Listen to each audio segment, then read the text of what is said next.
The blacksmith and the tower. The first sign of the curse was the frost. It came not in winter's natural rhythm, but at the height of summer when the fields should have been golden with wheat.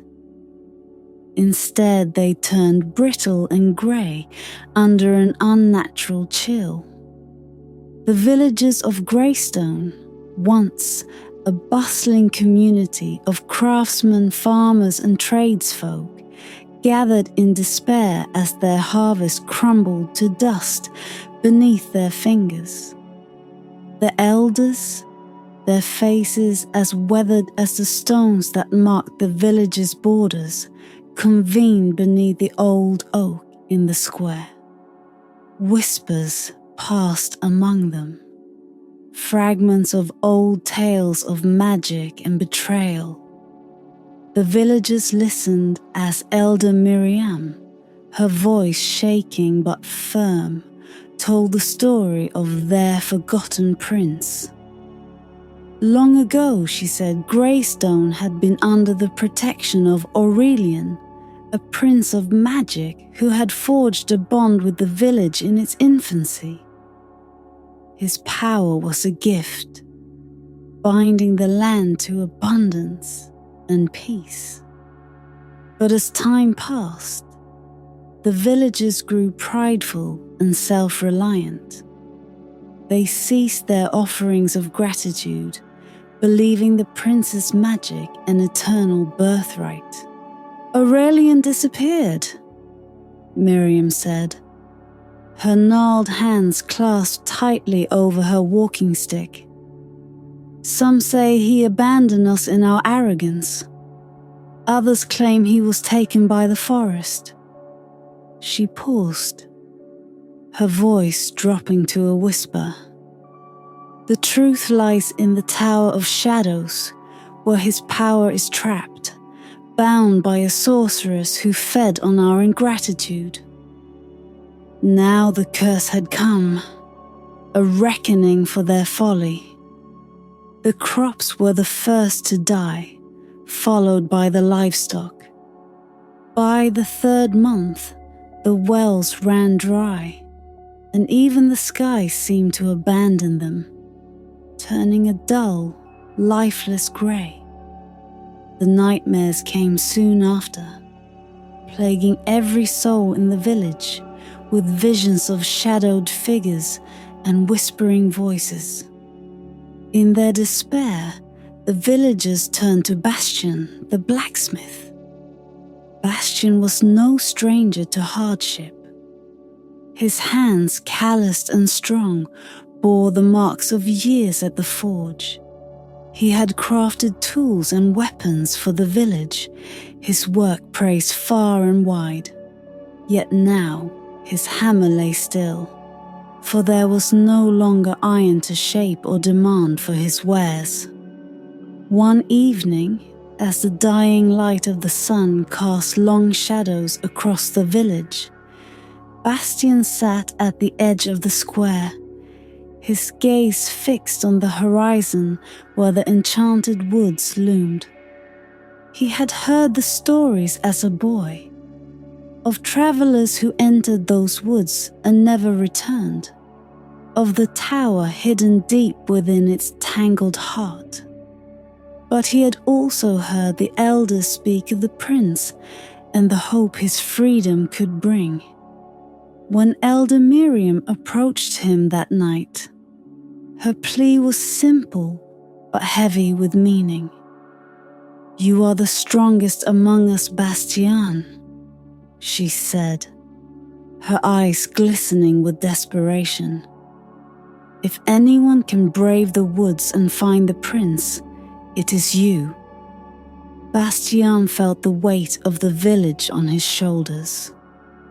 The faces of his neighbors, hollow with hunger and fear, were etched into his mind.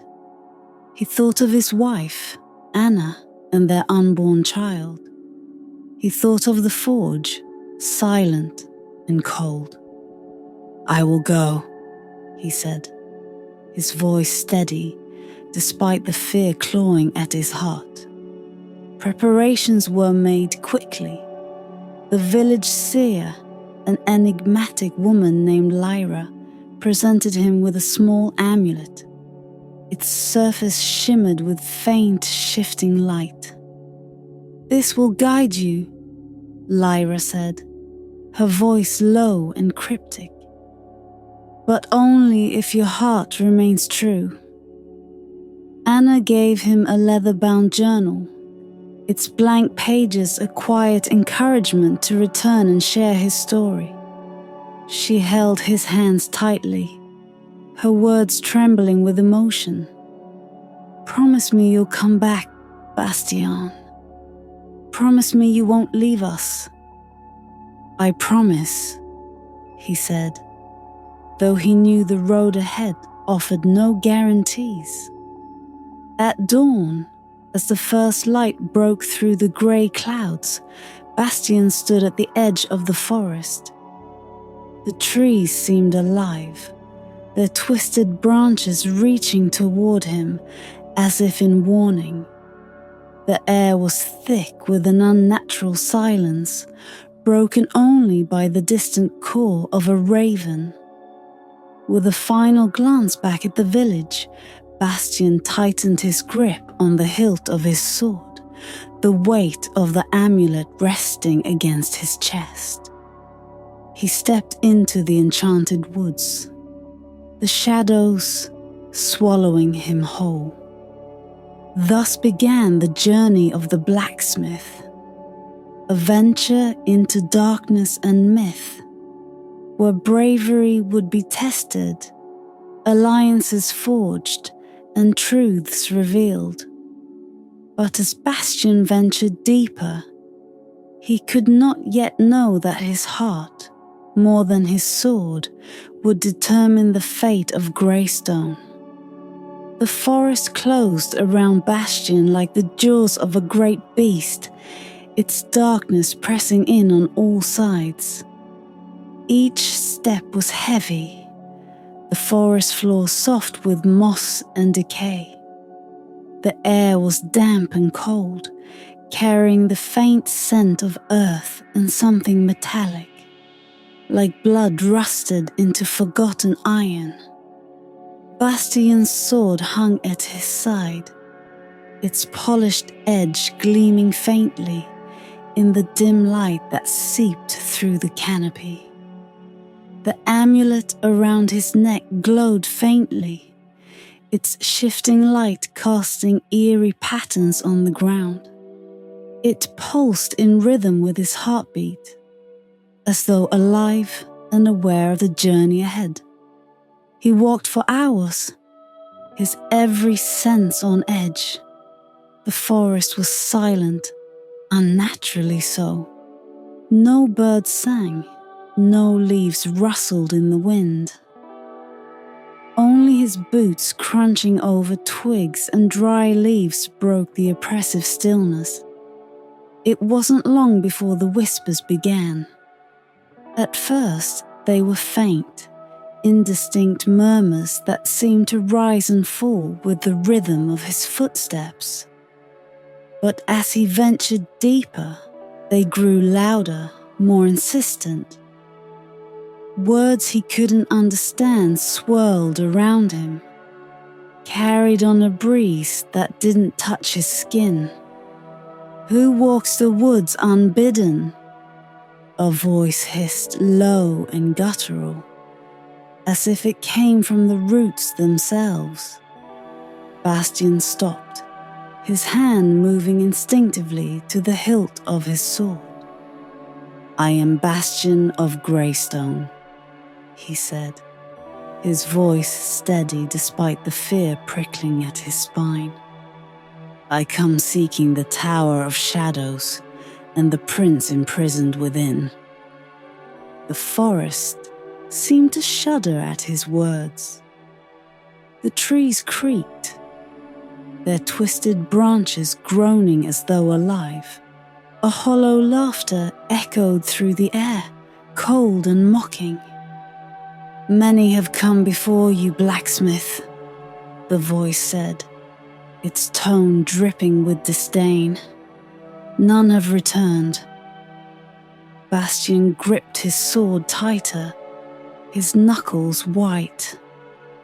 Then let me be the first, he said, his resolve firm. The forest tested him mercilessly. Shadows moved where there should have been none, flickering at the edges of his vision. At one point, he came upon a clearing where a single tree stood, its bark blackened and cracked. Runes were carved into its trunk, glowing faintly with an unnatural light. As he approached, the runes shifted, forming words in a language he couldn't read but instinctively understood. Turn back or be consumed. Bastian clenched his jaw and moved on. His first true trial came in the form of a fox. It appeared as if from nowhere, its fur a deep crimson that shimmered like embers. Its eyes glowed an unnatural yellow, piercing and intelligent.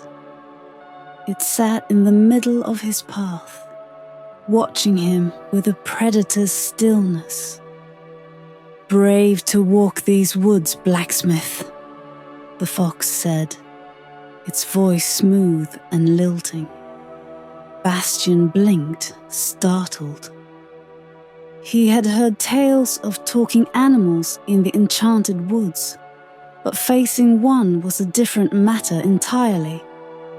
Bravery is a matter of necessity, he replied. If I do not walk this path, my village will perish. The fox tilted its head, its glowing eyes narrowing. A noble course. But noble courses are not enough to traverse these woods. You must prove yourself. It rose to its feet, circling him with slow, deliberate steps.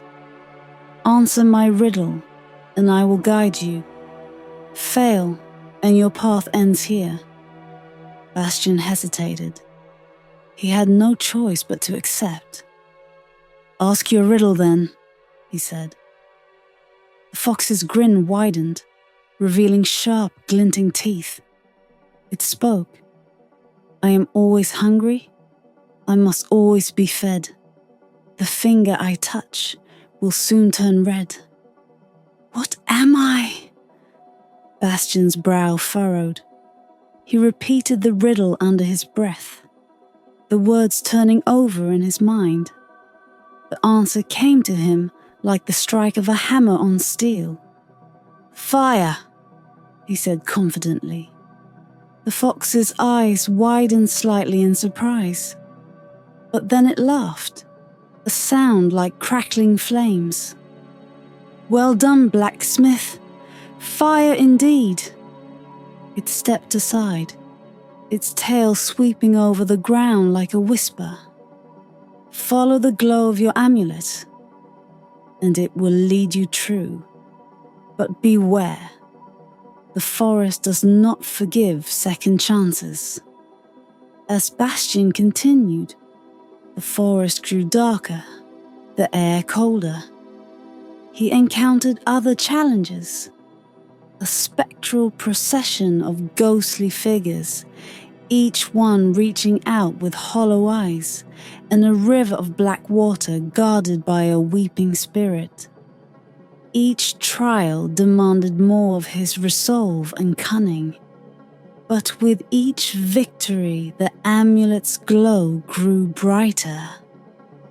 By the time he reached the heart of the woods, he felt the weight of his journey pressing down on him. Yet, his resolve remained unbroken. He was no longer merely a blacksmith.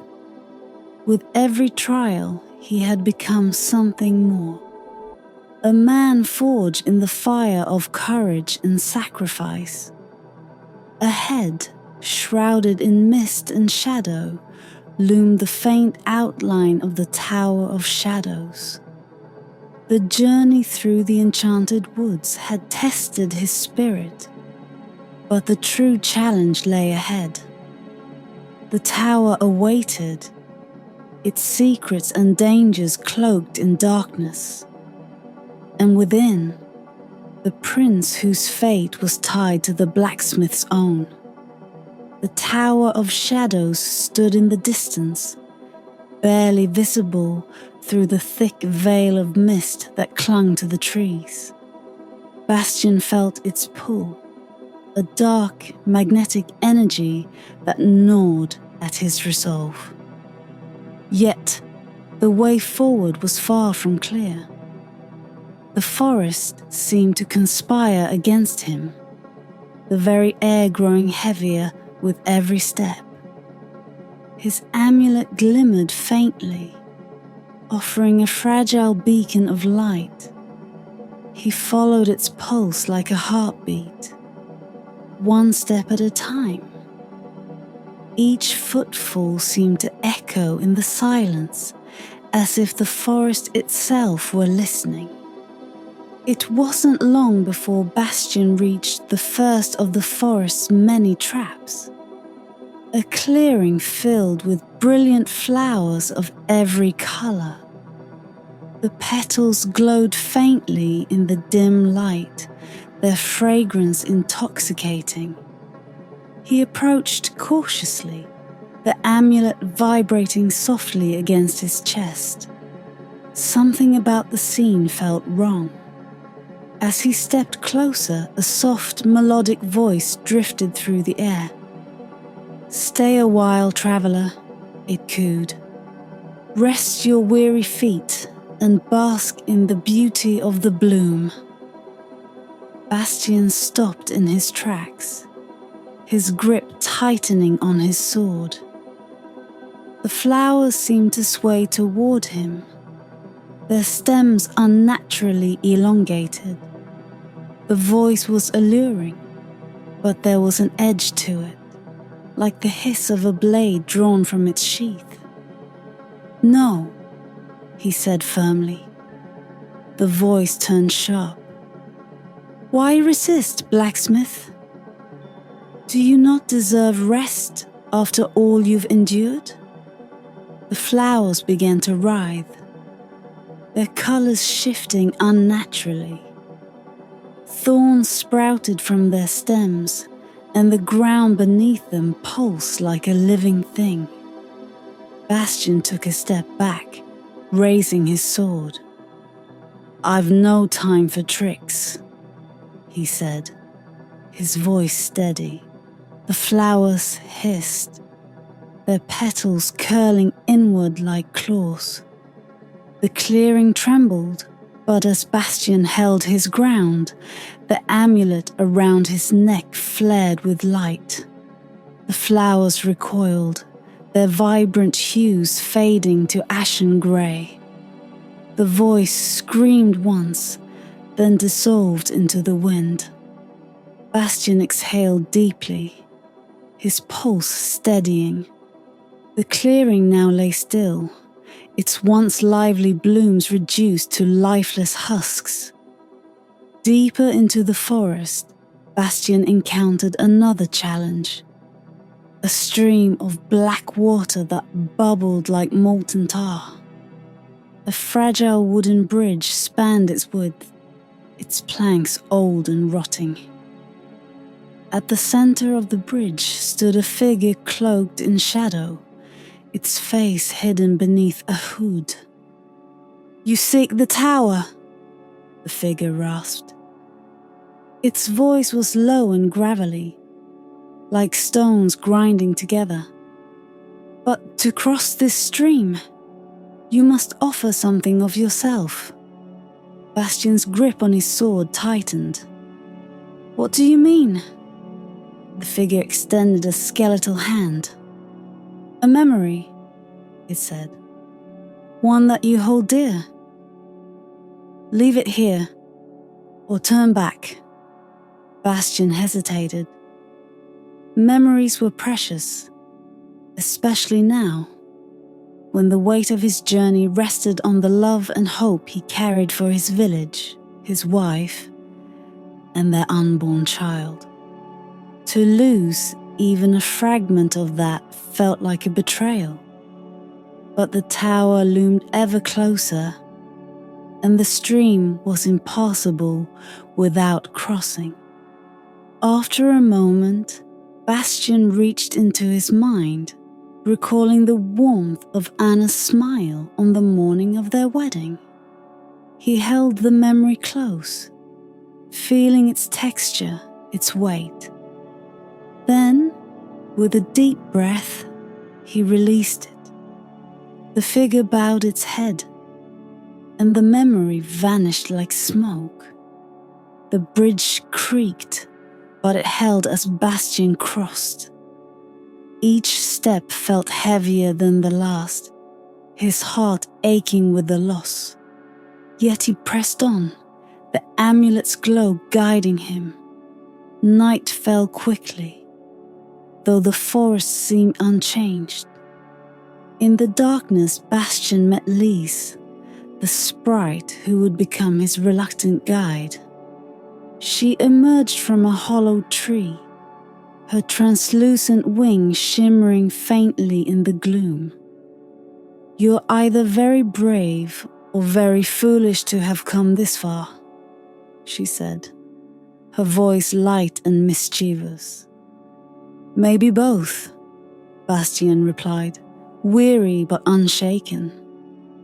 Liz fluttered closer, her sharp, curious eyes studying him. "The tower's not far, but the path is treacherous. If you want to reach it alive, you'll need me." Bastian raised an eyebrow. "And what do you want in return?" Lys grinned, her teeth unnervingly sharp. "Just a promise. When this is over, you'll owe me a favor."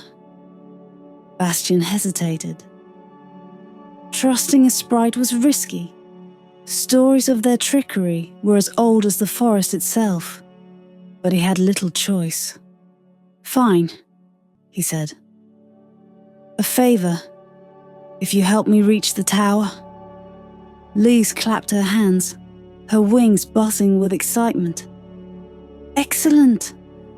Let's get moving then. The forest doesn't sleep, and neither should you." With Lys as his guide, Bastian navigated the final stretch of the Enchanted Woods. She led him through hidden paths, past traps and illusions that would have surely claimed him. At last, the trees began to thin, and the air grew colder. Ahead, rising like a black scar against the sky, was the Tower of Shadows. It seemed to pulse with its own dark energy, its jagged spire piercing the clouds. Bastian felt its power, a suffocating weight pressing against his chest. "The tower awaits," Lys said, her voice uncharacteristically solemn. "But be warned, the sorceress is no ordinary foe. If you're not prepared to sacrifice everything, you'll never leave that place alive." Bastian nodded, his resolve unwavering. He had come too far to turn back now. The Enchanted Woods had tested his courage, his will, and his very sense of self. But the true battle awaited in the Tower of Shadows, where the fate of Greystone and his own would be decided. The Tower of Shadows loomed like a wound upon the earth, its jagged edges tearing at the sky. Bastian stood at its base, his breath fogging in the frigid air. The obsidian walls were smooth and unnaturally cold, as if they consumed the very warmth of life. "This is as far as I go," Lise said, her wings fluttering nervously. For the first time, her usual mischief was replaced by a palpable fear. "You're leaving?" Bastian asked, glancing at her. Lise folded her arms and hovered just out of reach. The tower doesn't welcome creatures like me, but don't worry, she added with a faint smirk. I've got faith in you, Blacksmith. Well, as much faith as a sprite can muster. With a quick wave, she vanished into the mist, leaving Bastian alone. The entrance to the tower was a jagged archway, its threshold marked with glowing runes. As Bastian stepped inside, the air grew colder still. The silence of the forest was replaced by an oppressive hum, as though the walls themselves thrummed with dark energy. The interior of the tower was a labyrinth of twisting corridors and spiraling staircases. The walls pulsed faintly, like the heartbeat of some immense, malevolent creature. Shadows flickered and danced, taking on grotesque shapes that seemed almost alive. Bastian gripped his sword tightly, his senses sharp. The amulet around his neck glowed faintly, its light cutting through the gloom. As he ascended, the tower revealed its true nature. It was alive, sentient, and malicious. Doors appeared where there had been none. Staircases shifted, and whispers echoed from every corner. At one point, Bastian entered a vast chamber filled with mirrors. Each reflection was a distorted version of himself, some younger, others older, and all of them twisted in ways that unsettled him. One mirror showed him with hollow eyes and bloodied hands. Another displayed a version of him kneeling, broken and defeated. A voice echoed through the chamber, cold and mocking. Do you see what lies ahead, Blacksmith? These are the fates that await you. Bastian clenched his jaw. Fate is forged, not predetermined, he said, smashing the nearest mirror with the hilt of his sword. The shards scattered across the floor, and the reflections vanished.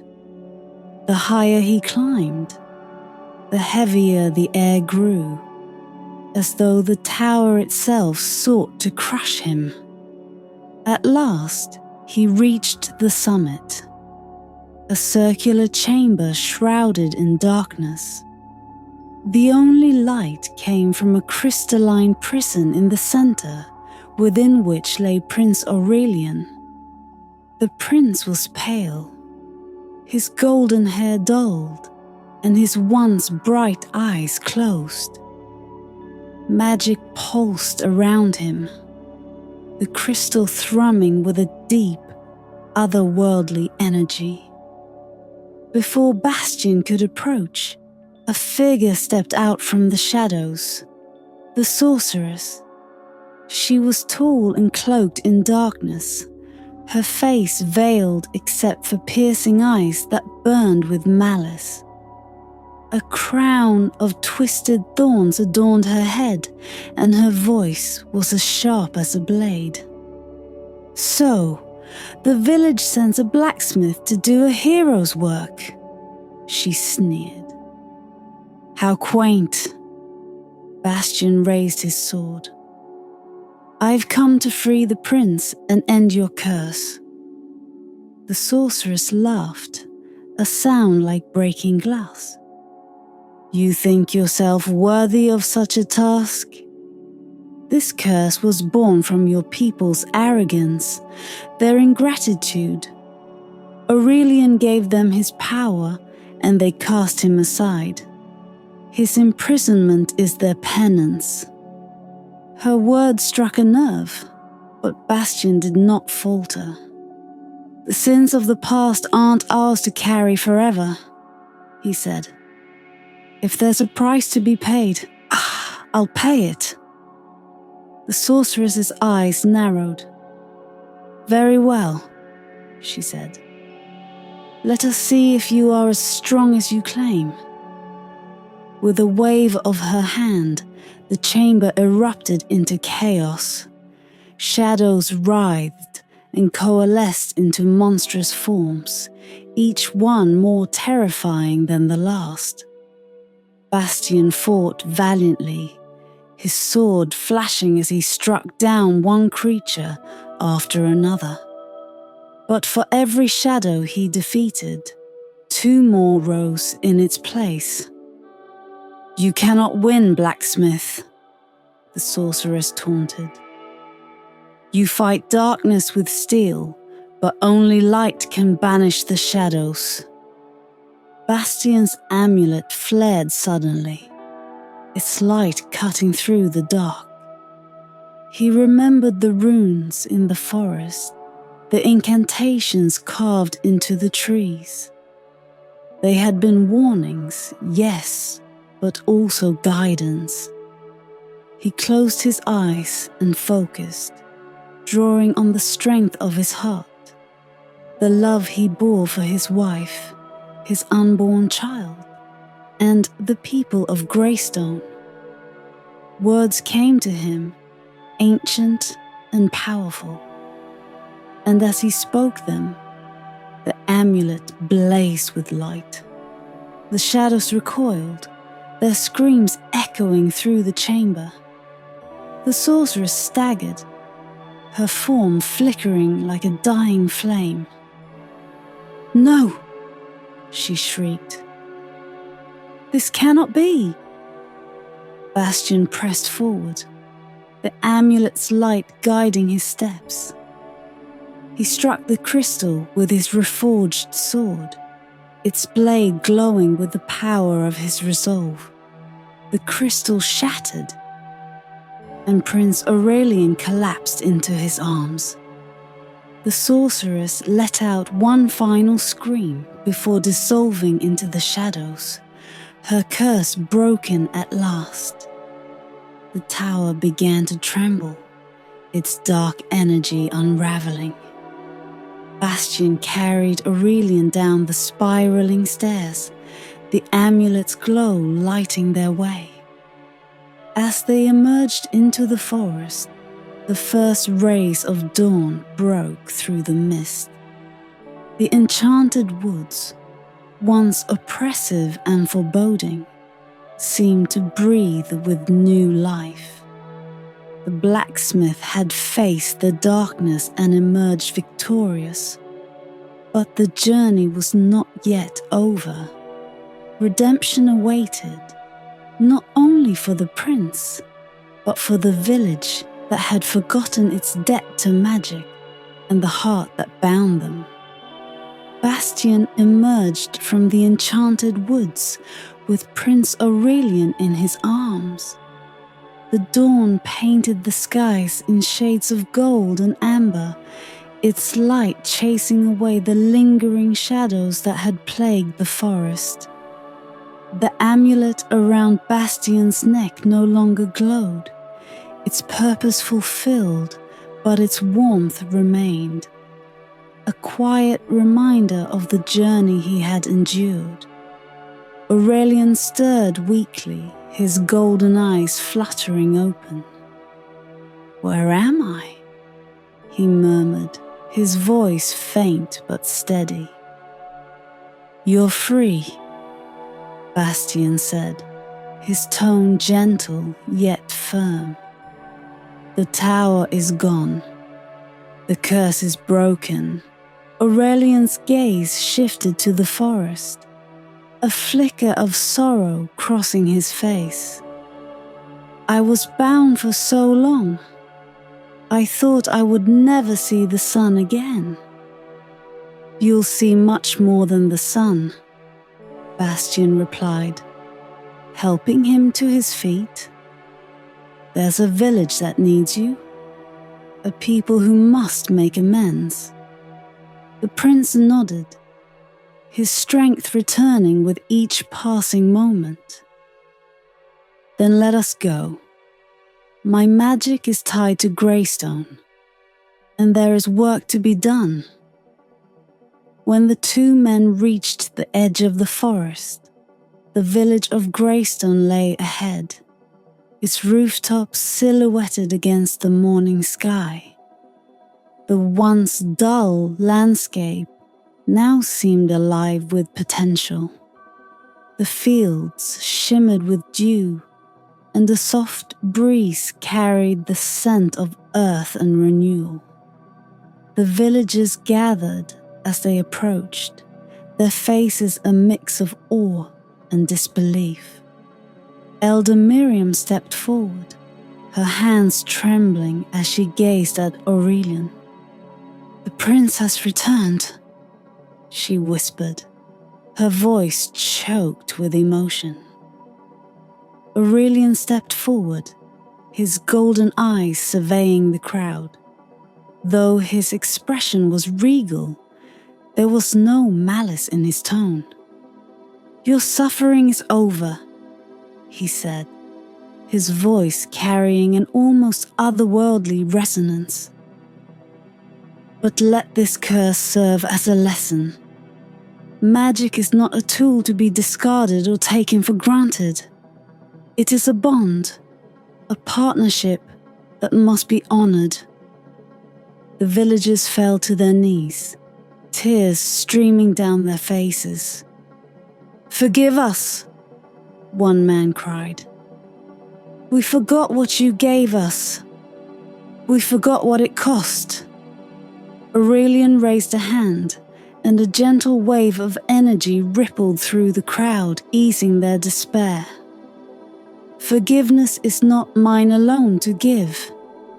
It is earned through remembrance and gratitude. Together we will restore what was lost." The prince turned to Bastian. "You've carried the weight of your people's mistakes and forged a path where none existed. For that, I owe you a debt I cannot repay." "You owe me nothing," Bastian said, shaking his head. "I did what needed to be done. For my wife, for my child, and for the village. That's payment enough." Aurelian smiled faintly. "Even so, your courage must be honored. You are no longer merely a blacksmith. You are a guardian, a protector of Greystone." He extended his hands, and a golden light enveloped Bastian. The warmth was overwhelming, coursing through him like molten fire. When the light faded, the amulet on his chest had transformed into a pendant shaped like a flame, its edges etched with runes. "This will serve as a reminder," Aurelian said. "Not of what you've taken, but of what you've given." Under Aurelian's guidance, the village began to heal. The field sprang to life, lush and green, as the prince's magic flowed through the land. The wells filled with water once more, and the livestock returned, healthy and strong. Bastian returned to his forge, the clang of his hammer ringing through the air once more. He worked tirelessly, not for survival, but for hope, crafting tools to rebuild the village and tokens to commemorate the lessons learned. Anna greeted him each evening with a warm smile, her hand resting on her swelling belly. "You kept your promise," she said one night as they stood under the stars. "I did," he replied, his gaze drifting to the horizon where the forest met the sky. "And I'll keep it every day I draw breath." As time passed, Greystone became a symbol of resilience and unity. The villagers honored Aurelian with a grand festival each year, a celebration of magic and the courage that had saved them. Bastian's name became legend, told in stories and sung in songs. But to him, the greatest reward was not the recognition. It was the sight of his village thriving, his family growing, and the knowledge that even the darkest curses could be lifted with light and sacrifice. Thus ended the tale of the blacksmith and the prince, a story of redemption forged in courage and love. And though the shadows of the past lingered in memory, they served as a reminder that even in the deepest darkness, a spark of light could change the world.